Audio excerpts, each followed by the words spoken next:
Now, could I wait until tomorrow to take this shelf down? Yeah, I probably could. And then make sure I bring the right bits from the garage at the house. And then I could do something else. I always got plenty to do, but because I'm right in the middle of it, it's not really going to take me that long to get these attachment screws out of my way. And so I want to do it today. I want to get this all cleaned up. And I want to get ready to paint. That was my goal today. This is in my way, and I'm going to finish my goal one way or the other today, no matter what. And on these shelves too, I'm going to save them.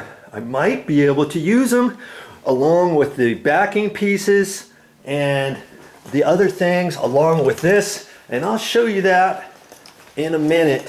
I'm going to have to get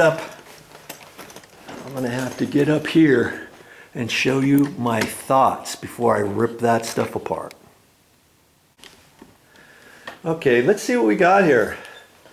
Hey, that looks pretty good.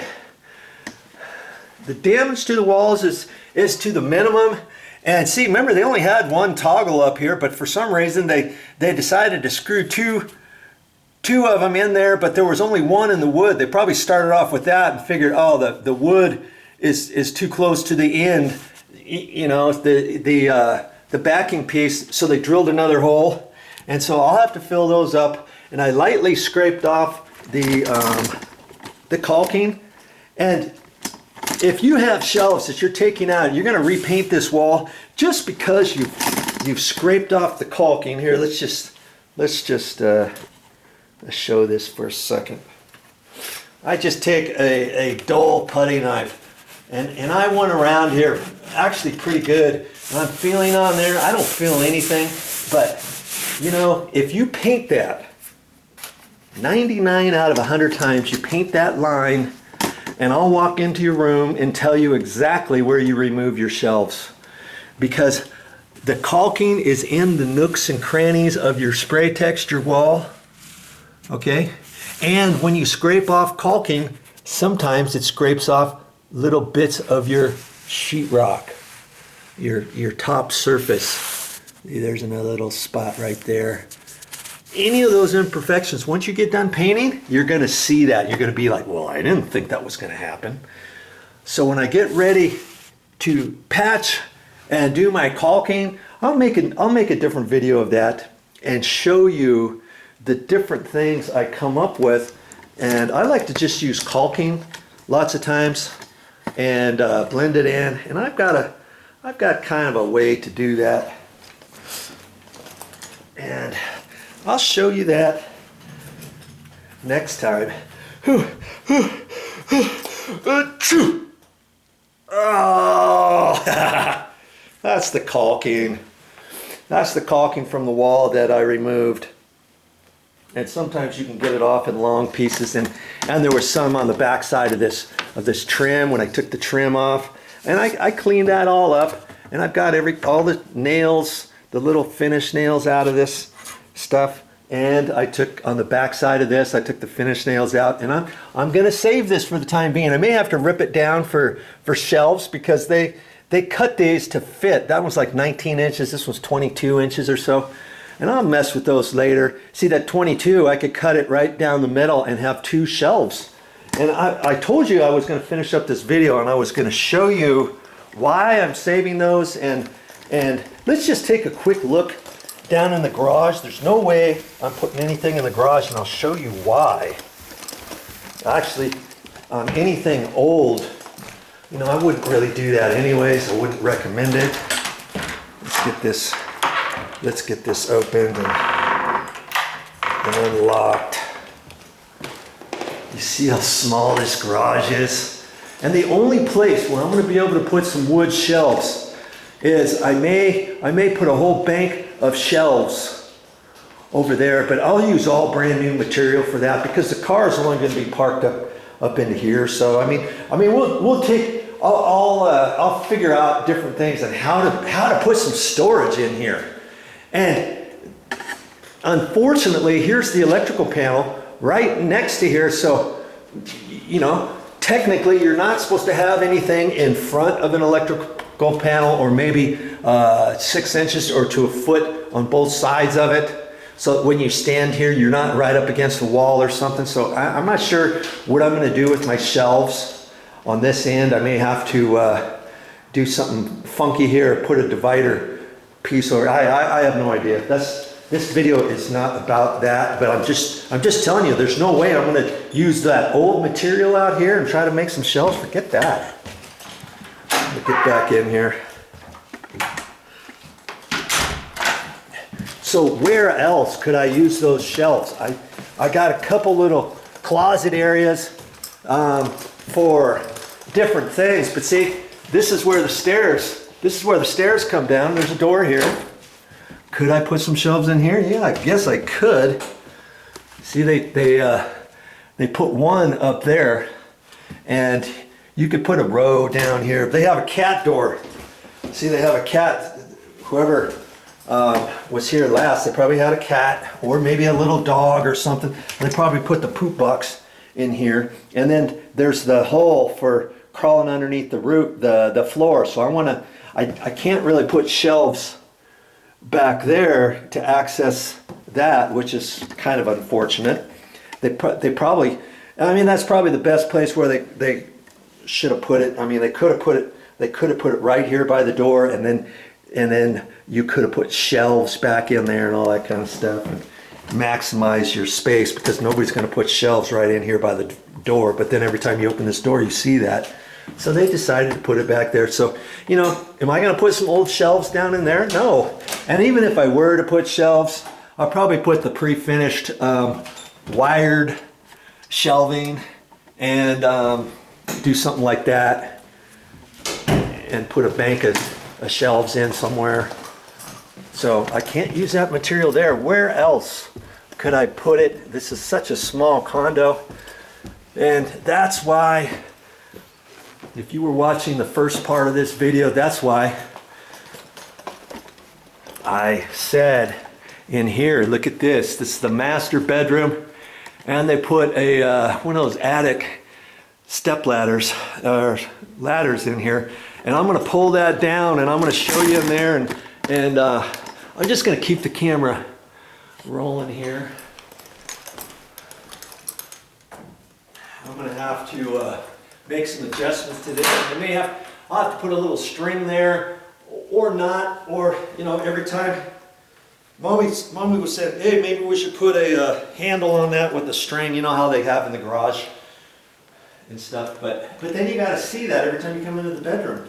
It might be best just to leave that hook, and then actually I could have a pole with a eye hook at the end of it, put it in the closet or something, go in the closet, reach there, because that has a little hook there. They probably decided to do that years ago, and then you can just pull it down, you know, pull it down that way. And so I'm going to get you up here. This thing feels a little wonky because there's some hinges, some little swivelable hinges attaching the top side, the back side, and right now I can see they're unclipped because every time you close this, it doesn't fit nicely up into the opening. It sticks out on the outside of the wall, so I'm gonna have to look at that. But I wanted to see, once I get it set right there, it's fine. I wanted to get you up there. Let's go up there. Okay. Let's get up there. Let's see if we can't use those shelves up here, right? No sense throwing that stuff away if you can reuse it, huh? I could stay right here, but I'm gonna get all the way up here. Okay. Look at, see this little space right here came in the corner of the room. There's the water heater over there, and if you have a water heater up in a little area like this, it's best to make sure your framing is strong enough to support a water heater, because my word, you wouldn't want the water heater out in the middle or something. Water is heavy, and That's why they probably don't have a bigger water heater in here than they do. I don't know what this is, 65 gallon, maybe 60. And nice larger homes, lots of times they'll put like an 80 gallon water heater in there, but this is small. There's only a couple bedrooms, but you know, if you ever wanted to upgrade a water heater system in a condo, then you might want to think about an Insta-Hot type of water heater, but then you've got to make sure you've got enough electrical there and you've got the room for it, and you probably, you know, you should, wherever you take your water heater out, and then you can mount that on the wall. I have no idea how much those are, but see over here, I got to keep this area clear, and we got a nice little light switch here. It's always nice to have a switch up in a room like this. You have to do that wherever your heating system is, and there's a light there. They even put a pull chain on it. I don't know why they did that. They didn't have to do that in this particular one, but see, on this one, see, this is just one of those cheapies. This is probably $3 or $4, and it's plastic, shiny plastic. Years ago, they used to have those. They were porcelain, but nowadays they're heavy plastic. And see, there's an electrical outlet on there. That's kind of slick. This one, you can get them with the pull chain, or without the pull chain and just the body, or you can get one with the pull chain, the body, and an electrical outlet, or just a regular and electrical outlet without the pull chain. So all kinds of stuff you can get at the store. And I was looking up here and see, this says future light. So if I wanted to put another light like that one right here, I could. See, here's the window. I don't know why. I have no idea why they put a window up in here, but that's nice during the day. I don't necessarily need as much light, but at night, if I wanted to come up here, let's say I wanted to come up here and work on a project or something on a counter. You know, that Formica countertop over there, I could cut it down and put it over here, couldn't I? Like a bench. I could even put a chair up here if I want. Pegboard up on top, the counter, the Formica top might be in here somewhere, going from there to there. I measured that other countertop, and it's plenty long. I'll just cut it off, have the finished edge over here, cut it up on that edge, and I could put a nice little bench there, couldn't I? And then for some additional storage shelves, I could take that white melamine shelving down there, and I could cut that one piece that was 22 inches wide. I could cut that in half. There's two counters, 11 and a half, 11 and a half. The other one was 19. And maybe I could cut that to 11 and a half. So I've got three shelves, 11 and a half, 11 and a half, 11 and a half. And then I've got a 7 or 8 inch shelf, and maybe above here where I have that Formica countertop, I could put that other Formica counter or that shelf that I cut down, and I have about 7 inches left. I could put it right there, you know, just coming out as another little ledge, and still put pegboard, or if I didn't want pegboard, I don't have to. And look, this is all nicely set up, isn't it, for a little work area and storage. And so that's what I think I'm gonna do with those shelves. Yeah, that's why I brought my construction light, because sometimes the light inside each bedroom isn't very bright.